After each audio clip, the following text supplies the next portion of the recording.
Bom, pessoal, então estamos aqui para falar sobre a colonização da América Espanhola, não é? Ou seja, a ocupação do território da americano pelos espanhóis. Antes, porém, eu quero retomar com vocês alguns conceitos, algumas ideias importantes sobre a própria Espanha, sobre o que a Espanha estava vivendo na Europa nesse período de transição do século XIV, né, do século XV para o século XVI, que é o período de formação do Estado Nacional Espanhol. Né?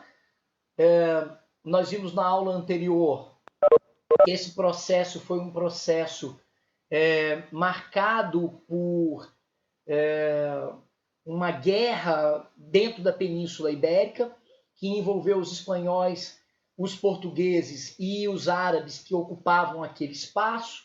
O nome dessa guerra é chamado de Guerra de Reconquista, que também deve ser entendida como uma guerra de caráter religioso, já que entender a Guerra de Reconquista é entender a continuidade do movimento das cruzadas na luta dos cristãos para expulsar os árabes da Europa, tá certo? Então é esse o contexto, né? Então tem algumas telas aqui no PowerPoint para a gente trabalhar esses temas. A primeira a gente acaba de falar sobre ela, né?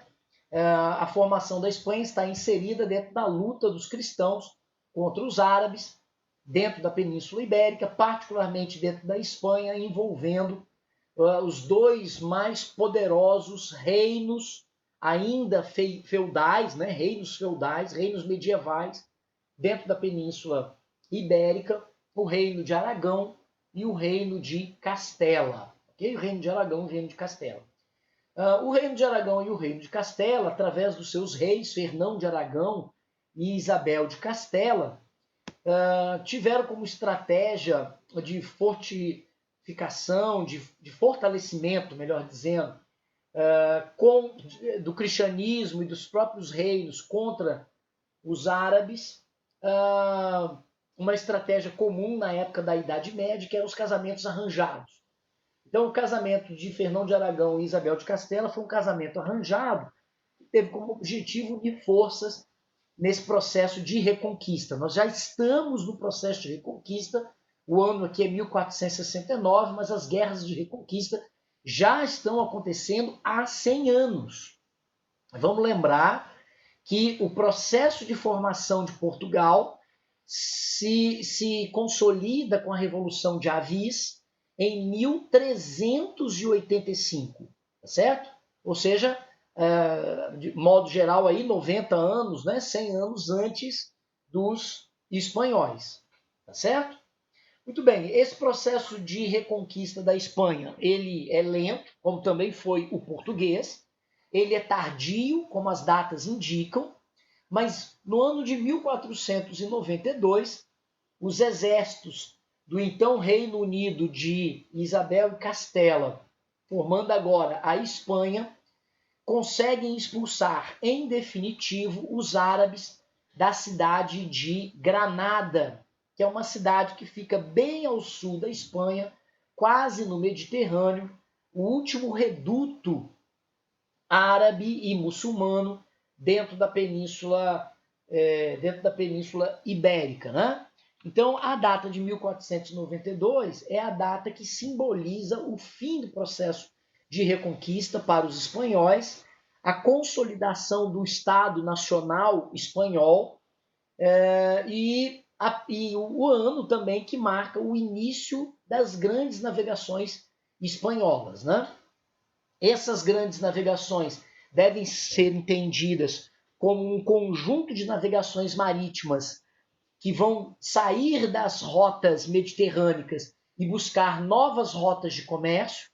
Os portugueses foram os pioneiros nesse processo, ainda no século XV, no início do século XV, por volta de 1405, 1410, 1415, os portugueses já iniciam viagens pelo Atlântico. A conquista da cidade de Ceuta pelos portugueses, com relações comerciais, criando nessa cidade um entreposto comercial português para as especiarias, e posteriormente a ocupação desse litoral africano, seja através de rotas comerciais, marítimas, né? Seja através de criação de feitorias, a ocupação definitiva de alguns dos territórios africanos, os arquipélagos que estavam ali próximos a Portugal e próximos à África, Açores, Cabo Verde, indicavam, no início do século XV, o pioneirismo português. Então, as grandes navegações espanholas não poderiam partir por essas rotas ou ocupar esses espaços que já estavam sob o controle dos portugueses.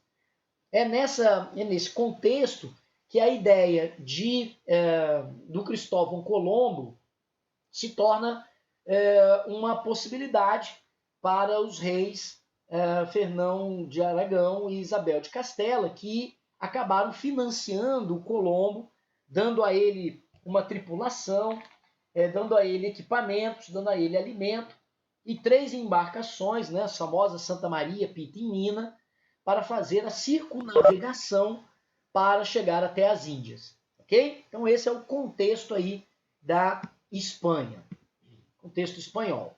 Ok? Vamos avançar aqui. A conquista das terras já se dá logo a partir de 1492, outubro de 1492, né? Eles partem, se não me engano, em março, né? Se não me engano, e outubro de 1492 eles chegam à América. Essa América ainda é a América caribenha, é a América Central, é a região ali onde hoje ocupa o espaço Cuba, Haiti, República Dominicana, as Bahamas, as ilhas caribenhas ali tão famosas no turismo, né? Atualmente. Então esse espaço era um espaço ocupado por esse primeiro contato, né? Acontece nesse espaço. Os povos indígenas primitivos que habitavam aquela região naquela ocasião eram povos primitivos.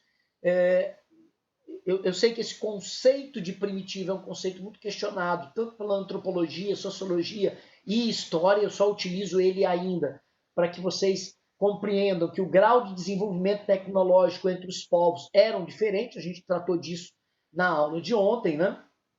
Mas o que interessa dizer é que esses povos que entraram primeiro em contato com os espanhóis eram povos ainda que viviam de forma tribal, tá certo?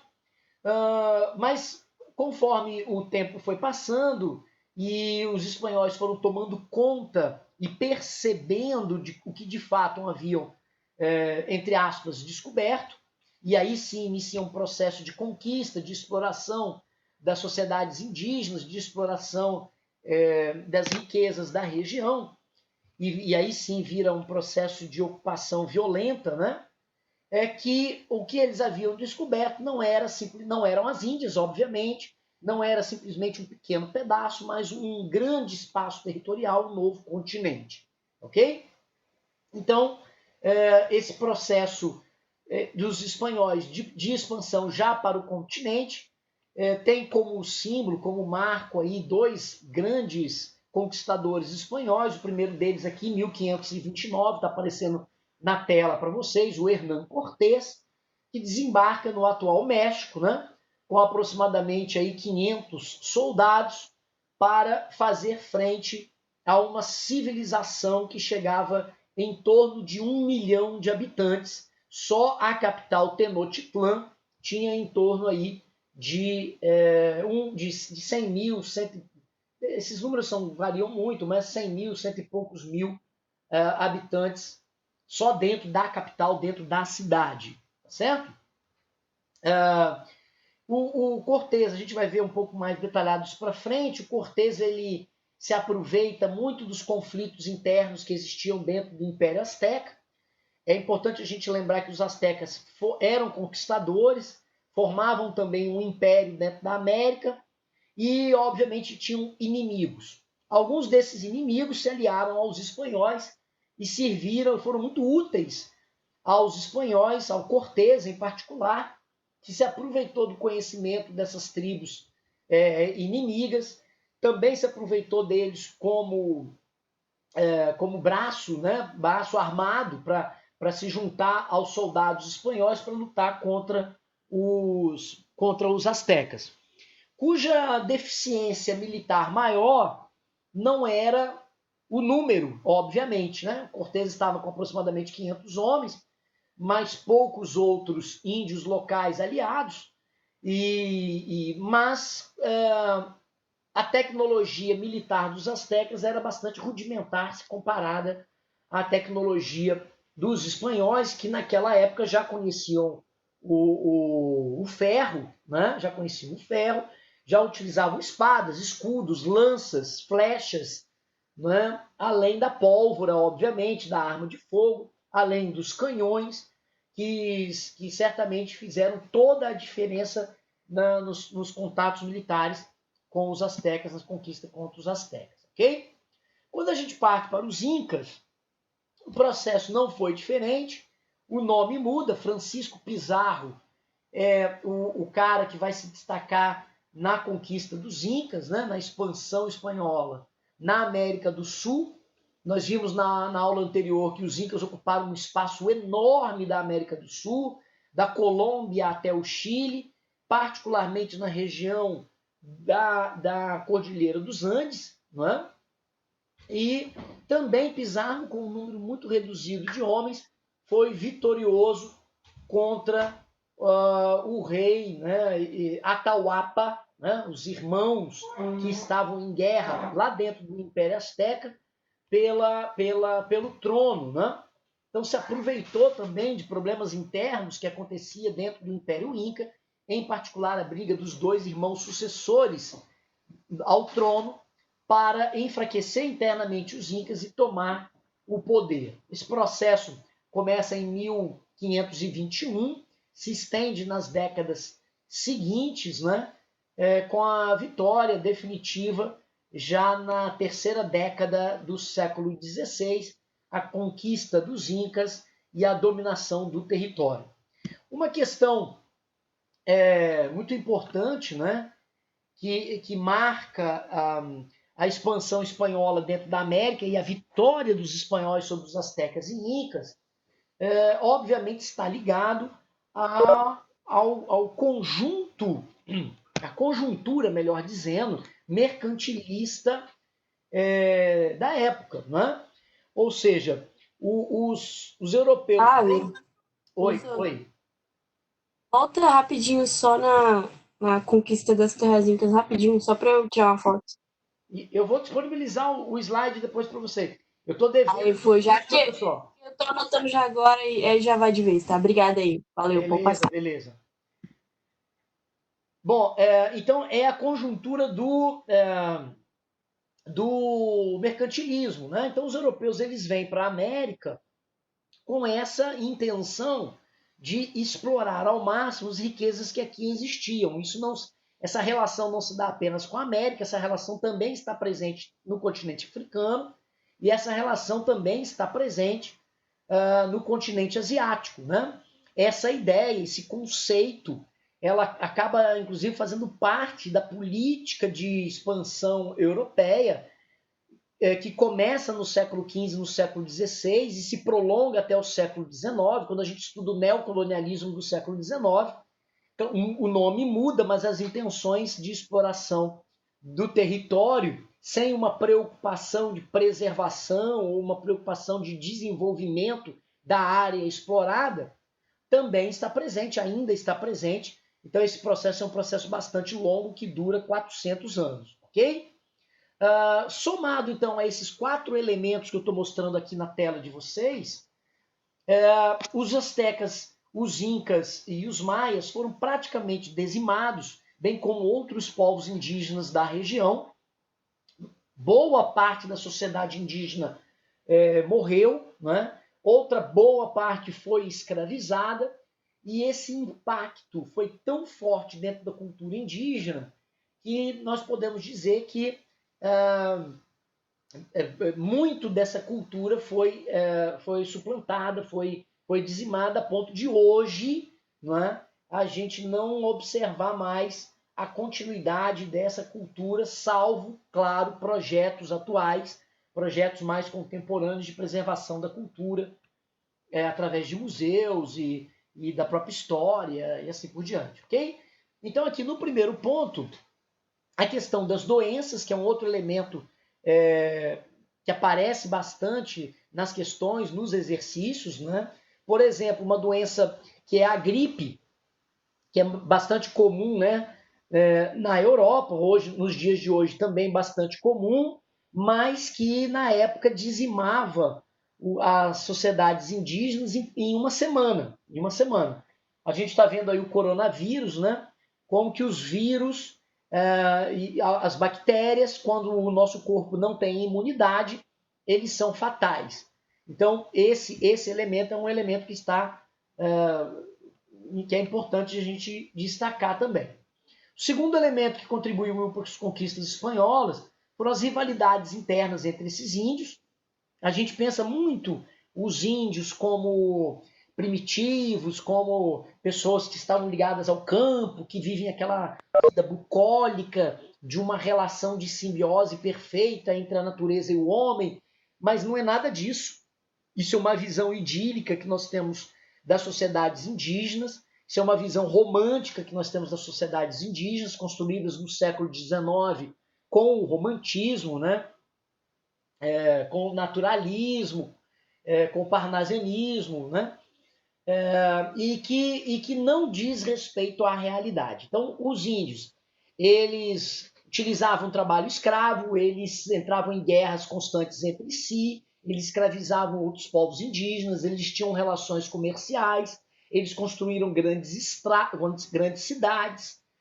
Os índios brasileiros, para vocês terem uma ideia, tinham contato com os índios espanhóis. Vamos dizer assim, né? É errado falar assim, mas vamos lá, só para a gente entender melhor. Os índios da metade atlântica da América tinham contatos, inclusive comerciais, com os índios da metade pacífica da América. Então a gente não tem essa percepção, mas o contato entre esses índios era relativamente grande dentro desse período e as rivalidades também existiam, tá certo? As armas dos conquistadores a gente já comentou, né? E o conhecimento dos conquistadores sobre os astecas e incas são outros elementos que estão presentes aí também. Bom, vamos falar um pouquinho agora sobre como que o processo da colonização aconteceu. Então, quero mostrar aqui o mapa para vocês. Esse aqui é o mapa da América Espanhola. Como vocês percebem, um território muito maior do que a parte portuguesa. Aqui a gente marcaria, deixa eu marcar aqui, vou pegar uma canetinha. Aqui a gente marcaria o território português, né? Aqui mais ou menos, correto, né? Claro. Mas aqui é o objetivo mais ou menos. O Tratado de Tordesilhas.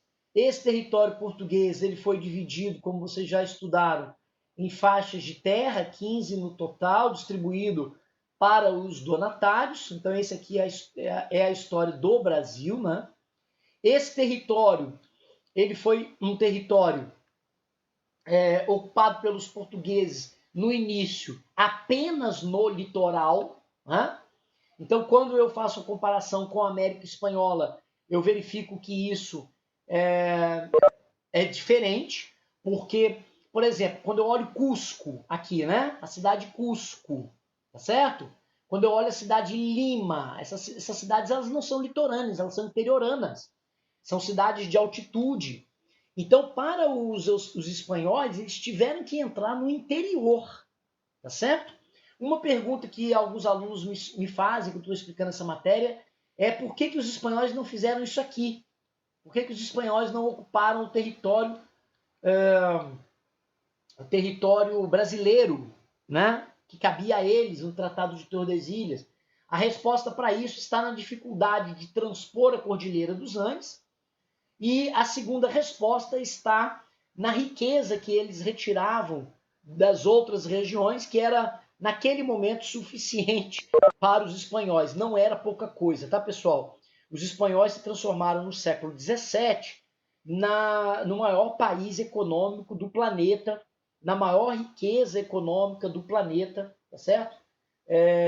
E não foi de pouco tempo, não foi 10 anos, 20 anos, 30 anos, foi durante um século e meio esse domínio espanhol, essa riqueza espanhola, tá bom? Então, aqui realmente não existia nenhum interesse dos espanhóis.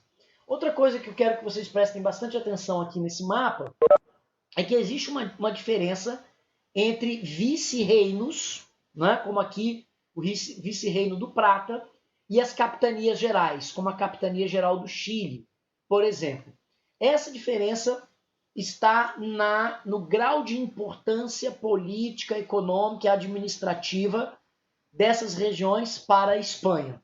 Os vice-reinos têm mais importância do que as capitanias gerais. Então, obviamente, o pacto colonial, o sistema de controle era muito maior dentro dos vice-reinos do que das capitanias gerais, tá certo? As capitanias gerais que têm mais destaque aqui, que são mais importantes, são essas aqui na América do Sul. O vice-reino do Prata, apesar da palavra prata, essa capitania, esse vice-reino não se destacou pela extração da prata. A prata foi um produto que se desenvolveu, deixa eu trocar de cor aqui para ficar melhor, deixa eu botar aqui, eu acho que vou botar um marca-texto amarelo, vai marca-texto amarelo, vai, será? Mais ou menos. Então, essa região aqui, né, ela, do vice-reino do Prata, ela se desenvolveu mais na agricultura, a prata se desenvolveu nessa região do vice-reino do Peru. Então, aqui, prata, aqui, agricultura, tá certo? A pecuária também foi muito forte. O charque carne seca, né? Era um produto amplamente consumido pela população da época. Era uma das poucas formas de consumo de proteína, porque o charque ele era, obviamente, na carne seca, então ele durava muito tempo. O comércio dele acontecia em toda a América e fora da América também. Tá joia? Aqui em cima, na região norte, da América do Norte, o vice-reino da Nova Espanha, que obviamente hoje é a região do México, foi uma região que também a mineração foi muito importante, mas a mineração do ouro, tá bom? Pessoal, alguma pergunta nesse slide para vocês entenderem aqui a diferença entre vice-reino e capitania? Tá tranquilo? Eu não entendi a diferença de vice-reino e capitania. Beleza. Vice-reino ele é mais importante porque economicamente ele é mais importante. Beleza? Então, por exemplo, o que é a Capitania Geral do Chile? Aqui embaixo, tinha de riqueza que gerava mais importância ou que trazia para os espanhóis mais importância do que o vice-reino do Prata? Nada. Né? Nada. Se eu fizer a pergunta ao contrário, o que existia no vice-reino do Prata que fazia dele um vice-reino e, portanto, mais importante do que a Capitania Geral do Chile? Dinheiro, né? Produto. Vindo da onde? Do charque, por exemplo. Se eu for para o México, aqui em cima, né? na região norte, o que o vice-reino da Nova Espanha tinha que era mais importante do que a Capitania Geral de Cuba, que está aqui? Dinheiro. Proveniente da onde? Das minas de ouro que o México tinha. Beleza? Então essa importância é uma importância econômica. Ok? Bom, vamos falar um pouquinho sobre a estrutura. Deixa eu mudar aqui. Vamos falar um pouquinho agora sobre a estrutura colonial, né? Primeiro falando sobre o trabalho. O trabalho é o trabalho compulsório, o trabalho escravo. Eu coloquei aqui em primeiro lugar o trabalho indígena e em segundo o trabalho escravizado do africano. Não é? E por que isso? Porque se eu olhar de modo geral a história do trabalho na América Espanhola, eu vou ver que eu vou ter muito mais escravos indígenas do que escravos africanos. Tá certo? Então, proporcionalmente ao tamanho, por exemplo, veio mais africanos escravizados para o Brasil do que para a América Espanhola. E isso também aconteceu de forma diferente dentro dos territórios, tá bom? Por exemplo, teve menos africanos no Chile e mais africanos em Cuba, por exemplo, tá bom? Outra coisa importante aqui é esse elemento que eu marquei aqui em verde, chamada guerra justa, que é uma expressão, né, guerra justa, mas é uma ideologia criada desenvolvida pela Igreja Católica e pelo sistema administrativo que justificava religiosamente a escravidão indígena. O que é a guerra justa? É a guerra que é justa, portanto legal, permitida, inclusive por Deus e pela Igreja, quando o indígena não se converte ao cristianismo. Na prática funciona assim. Os espanhóis chegam de uma determinada região, encontram os índios naquela região e submetem os índios à religião católica, ao cristianismo. Se eles não aceitarem, é justo que eles sejam escravizados. Tá certo? Essa justificativa ideológica e religiosa, obviamente, abriu campo para a exploração em grande escala, a escravização em grande escala desses índios. Nos itens 3, 4 e 5, eu estou trazendo para vocês tipos de trabalho escravo, tá bom? O repartimento, né, é um tipo de trabalho escravo, a encomenda é um tipo de trabalho escravo e a mita é um outro tipo de trabalho escravo, como dá para vocês verem na tela. O que vale destacar nesses itens aqui é que a mita já era um tipo de trabalho escravo utilizado pelos astecas na América Central. Então a mita, ela não foi uma novidade, não era um trabalho escravo novo, trazido pelos espanhóis, mas foi uma adaptação que os espanhóis fizeram à mita que já existia entre os astecas. Ok? Avançando um pouco mais aqui, organizando melhor aquela questão do sistema administrativo, né? Você tem aqui os vice-reinos, né? Então, que tem mais importância por conta da sua condição econômica, tá certo? E aqui uma estrutura social, como que socialmente esses espanhóis e seus posteriores descendentes vão se organizar. Então, de modo geral, nós temos aqui o grupo dos chapetones, o grupo dos crioulos e o grupo dos mestiços. Os mestiços eu acho que a gente consegue entender bem quem são eles. São aqueles que derivam aí, né, da miscigenação entre os índios e os europeus. Agora vamos entender melhor, e inclusive que cai mais, a diferença entre chapetones e crioulos. Primeiro, os crioulos. A palavra crioulo, essa palavra, ela não com essa grafia, com 2 L's, né? Em espanhol, essa palavra se pronunciaria criollo, né? Criollo, e não crioulo, com L, né? O L não é pronunciado, o LL tem som de LH, criollos.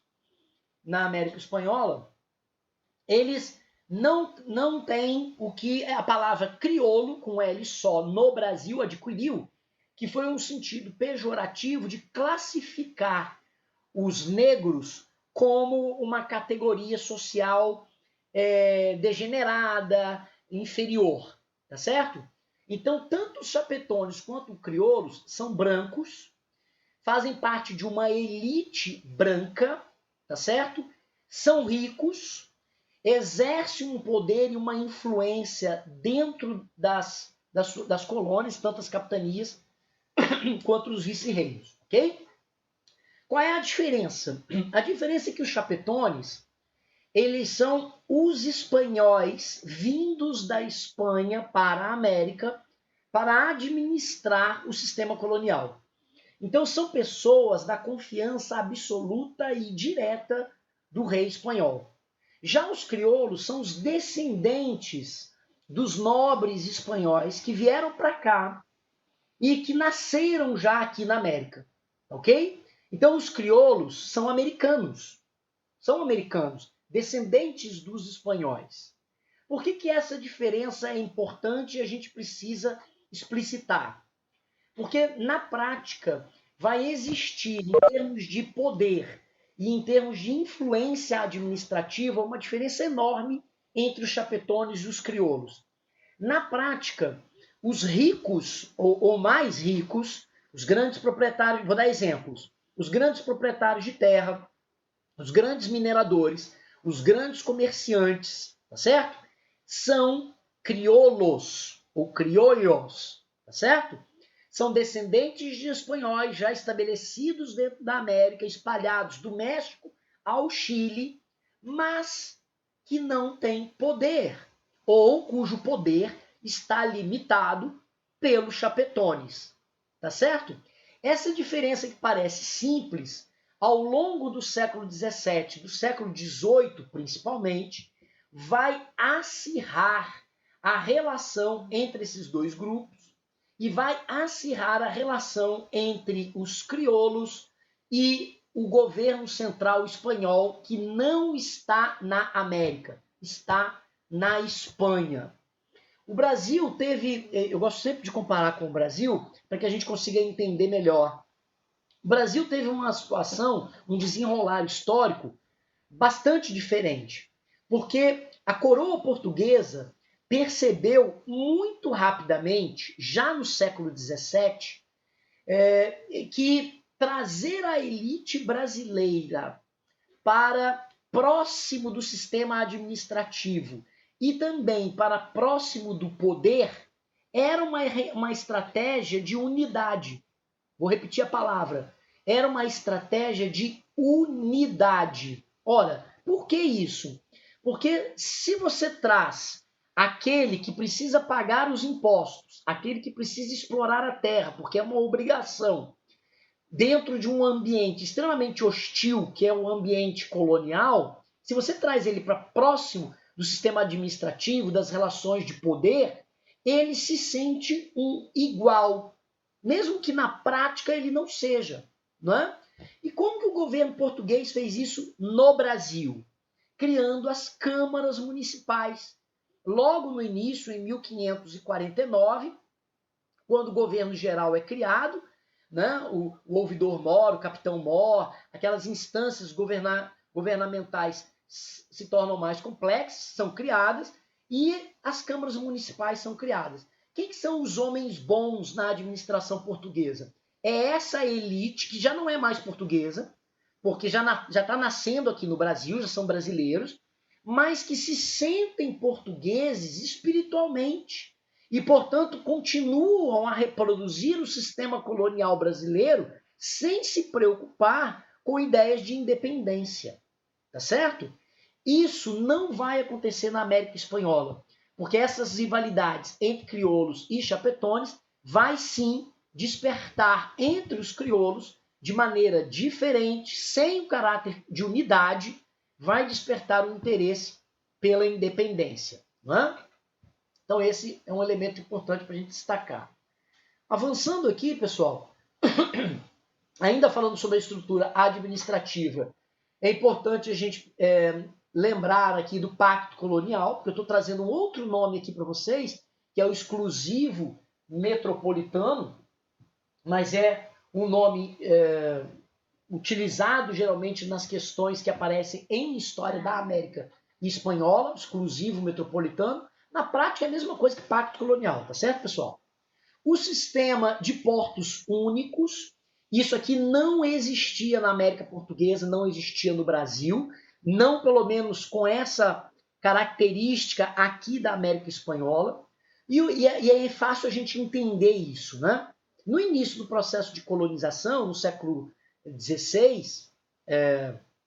1530, 1540, né? 1550, 1560, 1600, 1650, os 100 primeiros anos da história do Brasil, o que efetivamente era riqueza aqui? Madeira variada, pau-brasil, uma madeira específica, não é? E cana, certo? Esses eram os produtos. As drogas do sertão, a pecuária, vieram depois, vieram já no século XVII, tá certo? Então, contrabandear esses produtos acontecia, não é? Mas era difícil, tá certo? Contrabandear 1 tonelada de pau-brasil equivale, em termos de riqueza, a você contrabandear 100 gramas de ouro. Então, o ouro e a prata eram mais fáceis de ser contrabandeado. Por isso que os espanhóis não espalharam portos para tudo quanto é lado. Porque controlar os portos era controlar o contrabando. E controlar o contrabando era ter um controle mais efetivo dos impostos, das riquezas americanas, ok? Aqui os chapetones e os crioulos, né? A gente já comentou sobre isso, mas eu coloquei aqui direitinho para vocês terem um material também de estudo, né? O que cada um desses grupos representava, ok? Avançando aqui, vamos lá para a América Espanhola já no século XVIII. Lembrando aí, século XVIII, nós estamos 1701 a 1800. O século XVIII é o século das independências, tá certo? Então, falar da América Espanhola no século XVIII é falar de como que essa estrutura colonial caminhou para a independência, para a gente entender o processo de independência, tá bom? Então, vamos lá. Item 1 aqui, disputas internas políticas de poder entre chapetones e crioulos. Já comentamos sobre isso, né? Chapetones defendiam os interesses da coroa espanhola, óbvio, eram espanhóis, e os crioulos defendiam mais autonomia política, avanço das relações capitalistas, apoiavam a continuidade da escravidão e da organização da estrutura social fechada, tá bom? Estrutura social fechada, ou seja, aquela velha pirâmide com pouca mobilidade social que garantia as diferenças sociais e a manutenção daquela estrutura dividida entre pobres e ricos, entre quem controlava os meios de produção, quem controlava a extração do ouro, a extração das pedras preciosas, a extração da prata, quem controlava e monopolizava o comércio, quem controlava a produção e o comércio das manufaturas, tá certo? Quem controlava a educação, que era a igreja. Então, essa estrutura fechadinha era a defesa dos crioulos, certo? E, obviamente, quando a gente for estudar a independência da América Espanhola, isso vai acontecer numa outra aula, já mais para o final do ano, a gente vai ver que essa estrutura, assim como no Brasil independente, essa estrutura permaneceu na independência da América Espanhola. Então, quando eu olho para o México, por exemplo, o que teve de mudança social no México pós-independência? Se não me engano, a independência do México, a data é 1821. 1820, 1821. Nada. Não, uma diferença. Assim como a do Brasil. O Brasil se transformou politicamente num país independente? Sim. O Brasil teve mais autonomia econômica a partir de 1822? Sim. Mas houve uma mudança na estrutura social brasileira? Não, muito pelo contrário.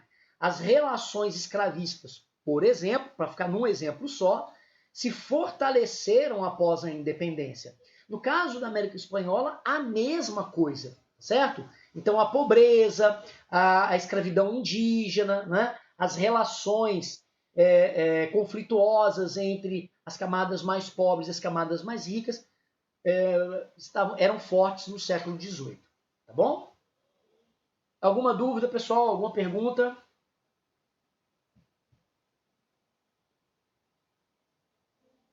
Beleza, vamos avançando então. Aqui nós já estamos caminhando, né? Já para o final da aula, mas vamos avançar aqui mais um pouquinho. Então, século XVIII, externamente. O que estava acontecendo no século XVIII externamente que impactou a América Espanhola? Então, o primeiro deles, eu nem coloquei aqui, mas até coloquei, né, lá no finalzinho, assim, iluminismo, né? Mas o século XVIII é o século do iluminismo, ok? Ele não começa no XVIII, ele começa na segunda metade do XIX, o iluminismo.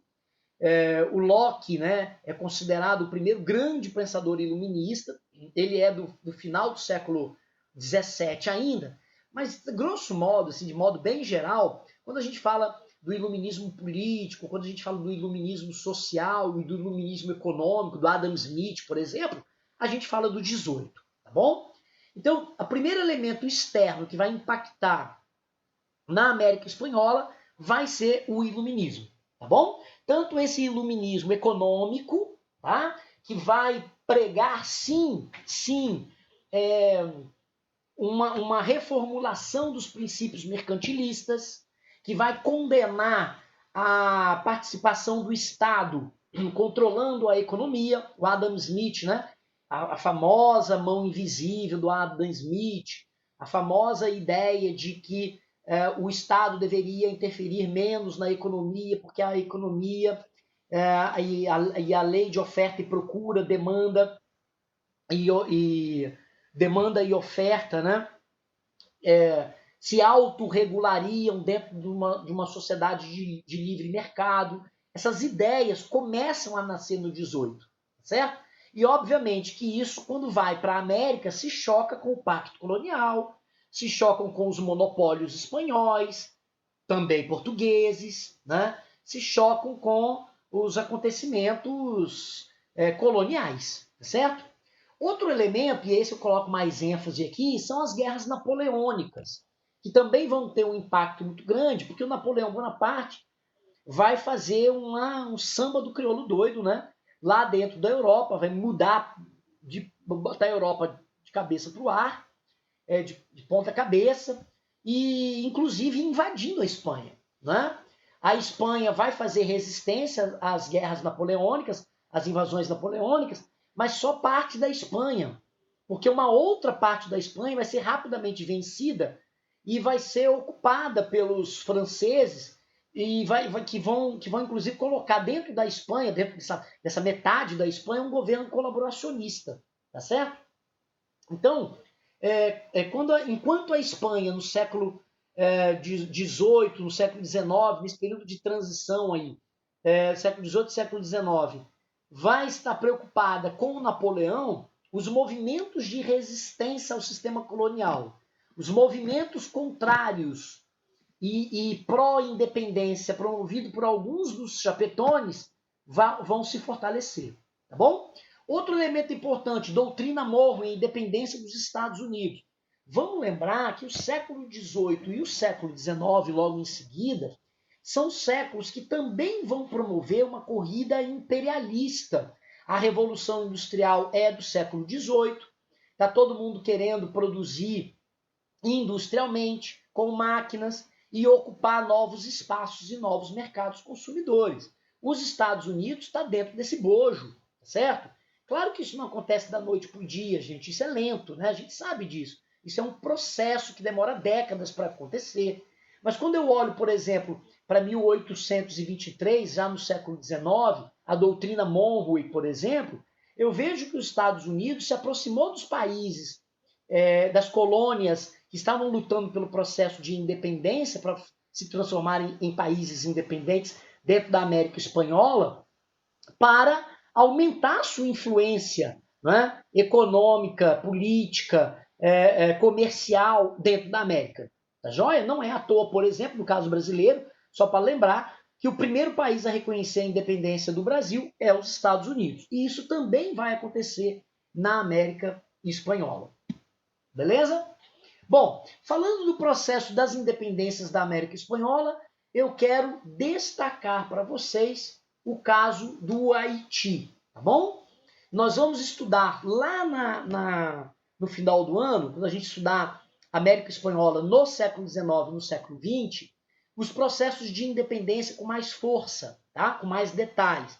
Aí nós vamos falar do México, vamos falar do Chile, vamos falar da Argentina, vamos falar de Cuba, vamos falar de alguns outros países importantes que costumam cair nas questões sobre a América Espanhola. Mas hoje eu quero finalizar a aula falando sobre o Haiti. E por que eu quero trazer o Haiti para o centro da discussão? Primeiro, porque o Haiti foi a primeira colônia latino-americana, entre aspas, e daqui a pouquinho eu vou dizer por que está entre aspas, a conseguir a sua independência. Vamos lembrar, o primeiro país da América a ser independente foi os Estados Unidos em 1776, tá certo? Na sequência foi o Haiti em 1804. Por que eu coloquei a independência do Haiti como uma colônia latino-americana? Porque a história do Haiti é engraçada. O Haiti, originalmente, ele começa como uma república, como uma colônia espanhola. O Colombo, Cristóvão Colombo, ele desembarcou pela primeira vez aqui, nessa ilha, que hoje é dividida em dois países, né? República Dominicana e Haiti são países independentes, ocupando a mesma ilha, correto? Mas, ao longo do sistema colonial no século XVIII, os espanhóis perderam alguns territórios no Caribe, e um deles foi o Haiti para a França. Então, o Haiti virou, no século XVIII, uma colônia francesa, no processo de expansão dos franceses dentro da América. E aí, o Haiti parou de falar espanhol, passou a falar francês, tá certo? Então, a gente entende o Haiti como um povo de cultura híbrida, que teve no seu processo colonial parte de colonização espanhola, parte de colonização francesa. Mas isso pouco importa. O que mais importa é que dentro desse contexto das independências, a independência do Haiti foi uma independência promovida por negros, escravos ou ex-escravos. E isso é muito significativo, e eu quero voltar aqui, remonta ao processo da Revolução Francesa e da Era Napoleônica. Vamos entender algumas coisas.